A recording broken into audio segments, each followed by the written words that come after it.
내 안에 무언가가 잘못되었으니 고쳐야 한다는 말이 거짓이라면 무엇이 진실일까? 우리는 모든 면에서 완벽하게 태어났다. 우리는 이미 우리가 되려고 하는 그 모든 것이다. 우리는 진정한 자신을 잠시 잊을 수는 있을지언정 어떤 식으로든 전혀 망가질 수 없는 존재이다. 살면서 만나는 고난은 우리가 무언가 잘못되었음을 말하는 것이 아니다. 고난은 단지 우리 자신을 되찾아가는 여정에서 꼭 필요한 부분일 뿐이다. 매일 시간을 들여 내면의 안내를 받자. 모든 종류의 안내에 마음을 열어놓자. 예를 들어 자동차 라디오에서 나오는 노래, 슈퍼마켓 계산대에서 앞사람들이 주고받는 말, 잡지나 텔레비전에 나온 인터뷰 기사 등등. 어떤 이야기를 들었는데 흥분하거나 감격했다면 그냥 흘려보내지 말자. 그런 흥분과 감격이 바로 당신이 집중해야 하는 내면의 안내이다. 어려운 일을 축복으로 바라보는 습관을 들이자. 무슨 일이 뜻대로 되지 않을 때 화를 내거나 좌절하기보다 이렇게 묻자. 이것이 정말 우주가 주는 선물이라면 우주는 나에게 무엇을 가르치려는 것일까? 관점만 약간 바꿔도 내면에 묻혀있던 큰 지혜를 발굴할 수 있다. 이 사실을 알면 당신도 놀라게 될 것이다. 스스로에게 묻기. 끊임없이 자신을 고치려 하고 있지는 않은가? 자꾸 자신이 개선되어야 한다고 생각하는가? 인생을 사는 데 있어 항상 책이나 스승 등 바깥의 무언가로부터 조언을 구해야 한다고 느끼지는 않는가?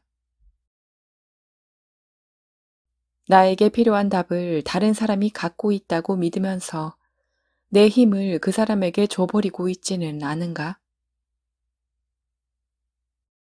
우주의 진정한 안내와 겉모습만 그럴듯한 조언을 구분할 수 있는가? 자신에 대해 너무 비판적이지는 않는가? 나는 다음과 같을 때 내면의 안내 시스템과 연결되어 있음을 느낀다. 어려운 일에 직면할 때 내가 부족해서가 아니라 내 인생의 여정에서 중요하기 때문에 그런 일이 생긴다고 진심으로 믿을 때, 살면서 직면하는 어려운 일들이 진짜로 선물이라고 느낄 때, 주변의 모든 사건과 그 결과들을 통제하고 싶은 욕구를 더 이상 느끼지 않을 때, 인생에서 벌어지는 일에 일희일비하지 않고 내 삶의 본연의 모습을 허락할 때, 내면의 목소리. 저는 내면의 안내 시스템 같은 것이 있어서 늘 저를 안내하고 있다고 믿고 있어요. 이 안내 시스템은 누구나 갖고 있고 항상 우리와 소통하려고 하죠. 하지만 서로 모순되는 정보들에 짓눌려 있거나 신경이 너무 곤두서 있으면 이 안내 시스템과 소통하기가 어려워집니다. 특히 요즘같이 정보가 빠른 속도로 퍼져나가는 세상에서는 정보에 압도되는 경우가 훨씬 많이 생기죠. 그런 일이 생기면 저는 정보 금식에 들어갑니다. 정보 금식이요? 다나가 아주 흥미롭다는 듯 물었다.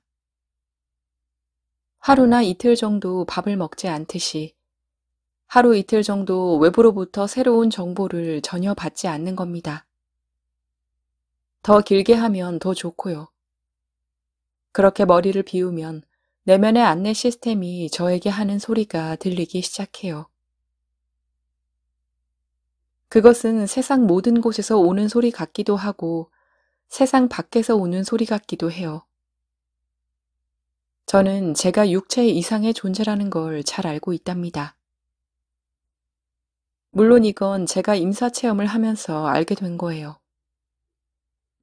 임사체험 상태에서 저는 한계가 없어지면서 우주의 모든 존재와 연결되었지요. 그곳에 분리는 없었답니다. 이제 저는 물질 세상에 다시 돌아왔지만 이 정보 금식을 하면 제가 모든 존재와 하나로 연결되어 있음을 다시금 느끼게 돼요. 제 아버지나 절친이었던 소니처럼 제가 사랑했지만 이미 죽은 사람들까지 모두와 말이죠. 저는 그들이 저를 안내하고 있다고 느낍니다. 그리고 그 외에도 저를 조건 없이 사랑하고 늘 지켜봐주고 이 세상에서 잘 살아갈 수 있게 도와주는 또 다른 존재들이 있죠. 그렇다는 사실을 알기에 저는 언제든 다시 평화롭고 편안해질 수 있답니다. 우리가 분리 없이 서로 연결되어 있다고 했죠. 이 말은 우리가 다른 시간대의 존재들과도 연결되어 있다는 뜻입니다. 임사체험 동안 저는 우리가 일반적으로 생각하는 방식의 시간 같은 건 없다는 걸 알게 되었어요. 이 말은 살아생전 우리가 사랑했던 분들이나 우리 이전에 살았던 예수나 붓다, 관음보살 같은 분들, 또 우리와 특별한 인연이 있는 존재들로부터도 그런 안내가 올 수 있다는 뜻이에요. 심지어 우리의 시간 개념에서 보자면 아직 태어나지 않은 누군가로부터도 안내를 받을 수 있답니다. 사실 안내하는 존재가 누구인지 따지는 일은 별 의미가 없어요. 그들 모두 우리와 하나로 연결되어 있고 우리가 가장 편안하게 느끼는 모습으로 우리 마음속에 나타나니까요. 이상한 말처럼 들릴지도 모르지만 저는 마음을 고요히 할 때마다 그런 안내를 받고 그때마다 바깥의 온갖 소리들에 내 힘을 내주어선 안 된다는 걸 느껴요. 저도 어렸을 때는 그런 안내를 받았던 것 같아요.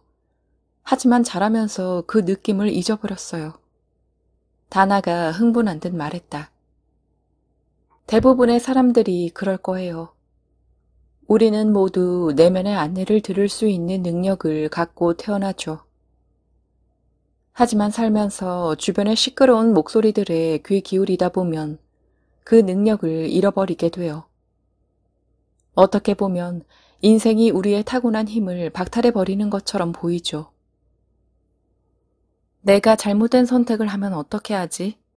같은 두려운 생각들로 돌아가는 것 같을 때도 저는 그 두려움을 억지로 없애려고 하지는 않아요.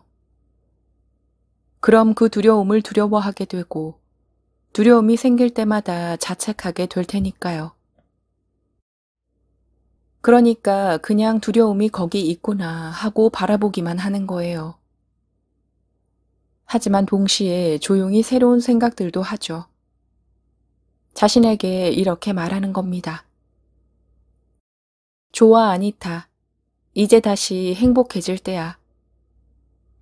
너 자신에게 시간을 쓰고, 너 자신을 사랑하고, 너 자신에게 친절하고 자상해질 때야.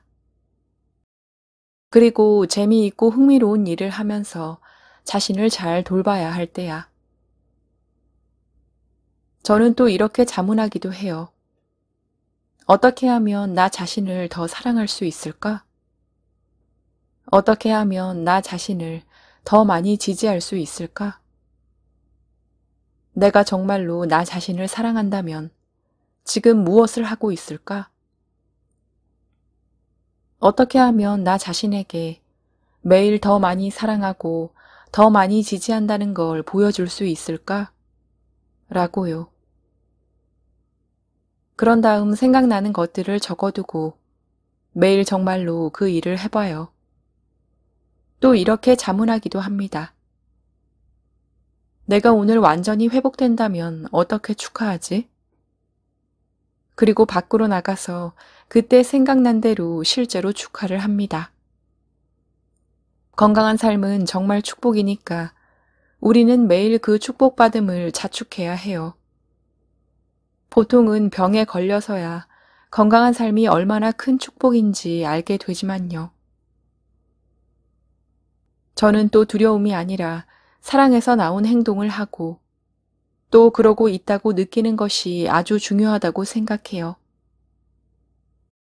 무슨 선택을 하든 그런 선택을 하지 않으면 나쁜 일이 일어날 것 같아서가 아니라 내가 나를 사랑하고 내 인생을 소중히 여기기 때문에 그리고 즐거워지기 위해서 그런 선택을 내린다는 뜻이에요. 그럼 자기 삶의 통제권을 갖게 될 뿐만 아니라 긍정적인 결과가 나올 가능성도 훨씬 더 커진답니다. 우리는 선택을 할 때 양쪽의 장단점을 머릿속으로 분석 평가해보고 장점이 더 많은 쪽으로 결정해야 한다고 배웠어요. 하지만 그렇게 할 때 우리의 느낌이 어떻던가요? 그래서 기쁨의 노래가 절로 나오던가요? 열정이 샘솟던가요? 아니면 그 일을 고대하기보다는 불안해서 어서 그 일이 끝나기만 바라지는 않던가요? 정말 맞는 말씀이에요. 다나가 흥분한 듯 말했다. 정말 동의할 수밖에 없네요. 가슴이 시키는 대로 결정을 내려라. 이거 정말 멋진 생각인데요. 하지만 주변 사람들이 대부분 그렇게 생각하지 않으니까 자꾸 머릿속으로 재게 되지 않나요? 어찌된 건지 우리가 사는 이 세상은 논리적 인간들만 요구하는 것 같아요. 맞아요. 심지어 임사체험이라는 놀라운 경험을 한 저조차도 그런 느낌을 받아요. 제 내면의 안내를 따르는 것이 진짜 인생을 사는 법이라고 확신하지만 자꾸 주변 세상은 저의 그런 확신을 깨려고 들죠. 다른 사람들과 어울리며 무난하게 살거나 저의 진실에 따라 살면서 이방인이 되거나 둘 중 하나를 끊임없이 선택해야 해요. 둘 다 가질 수 있는 경우는 거의 없죠.